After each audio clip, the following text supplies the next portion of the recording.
it's kind of a little bit disingenuous for blacks are not going to say, "Hey, let's forget the color." It's not going to happen, and they shouldn't do that because to me, America still needs to do right. Huh? Why not? Why can't we get beyond? It's a slap. Let me tell you why. It's a slap in the face for America to be giving foreign aid to any country, and they've never done right by Africans. I agree with you on that one. We're not arguing that. What's going on in the Middle East today and in Northern Africa is obnoxious. It's dangerous. It's really wrong. And we're not getting the straight information out there unless you're on social media or some other form, or you have direct contact with individual states, in other words, countries. You're not getting the truth. Obama administration is not giving out the truth. It took them a couple of weeks to admit that it's a terror attack in Libya, and even Obama today is still not admitting that. He's claiming a film that had no play at all. You know, this is the type of problem going on. You had a society, yes, both Mubarak and Gaddafi are both evil people, but one thing they both had in common was they were able to control the Islamic terrorists and fundamentalists who want to wipe the civilization off the map and succumb to Islam. I agree with you. I agree with you. And those two held them two together, and we got rid of them. And now you got the Muslim Brotherhood who wants to wipe everybody out off the earth, including Israel and others, including us. In Egypt, you got Syria, which we don't know who's on who. You got Iran supplying both sides up the count. You got Al Qaeda and you got Muslim Brotherhood there. You got Al Qaeda, Muslim Brotherhood in Libya.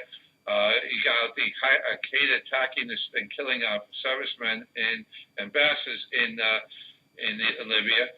You got rockets that came in from Syria to Israel this week and elsewhere. So the whole area is going on. Tunisia's another one, and it's been happening.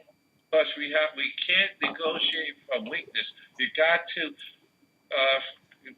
that area only understands a big stick. They only understand strength. You cannot apologize. You got to go through other means. That's why they were scared of Reagan when Carter with Iran, and that's why they're scared of Romney over Obama, because they know Obama can get away with things where Romney they can't. And that's the difference. I'm going to have to disagree with you there. I'm going to disagree with you a little bit there. Now, so the one thing I can say, you know, if nobody else understands Obama's stance against terrorism, the terrorists do. Now, look at the history. What kind of stance does he uses the drones as part of it. He just spent $70,000 in Pakistan to say I'm sorry.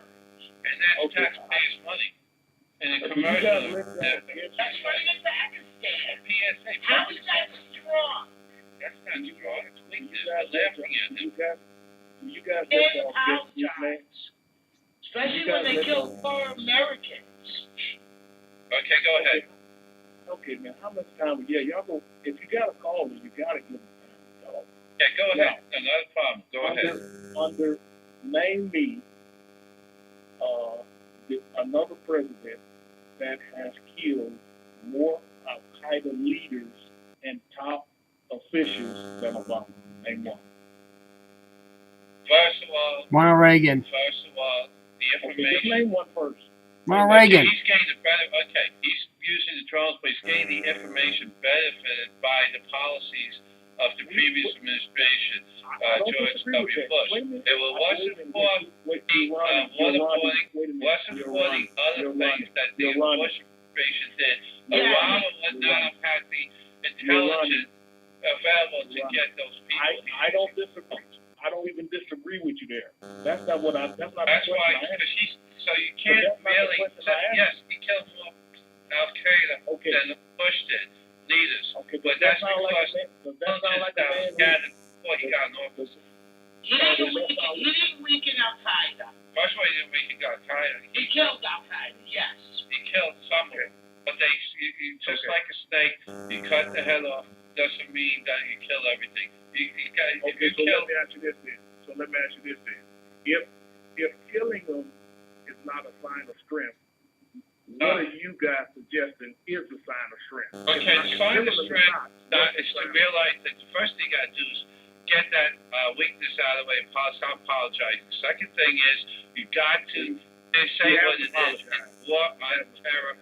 It is a war that is declared. She has apologized. It was declared by the Islamics, the Islamic fundamentalists, the terrorists, whatever you want to call them, who took it out on us back in 1993 when there was First World Trade Center. It's not a police criminal action. It is a war declared by them. We didn't learn that. We ended up with the World Trade Center. We took it out on them. At that point, we got rid of the Taliban and part in Afghanistan. Went to Iraq. That might have been the wrong war. Who knows? But I'll tell you one thing. There's one person or one country that actually benefited from that, and that was Israel, because they weren't getting the suicide bombers after that. And also going into Iraq also made it easier for Gaddafi to worry about what's going on, and they gave up all the weapons over there, the arsenals that Libya had, and gave it to the U.S. So that's how Libya got disarmed, in the sense of the weapons of mass destruction. But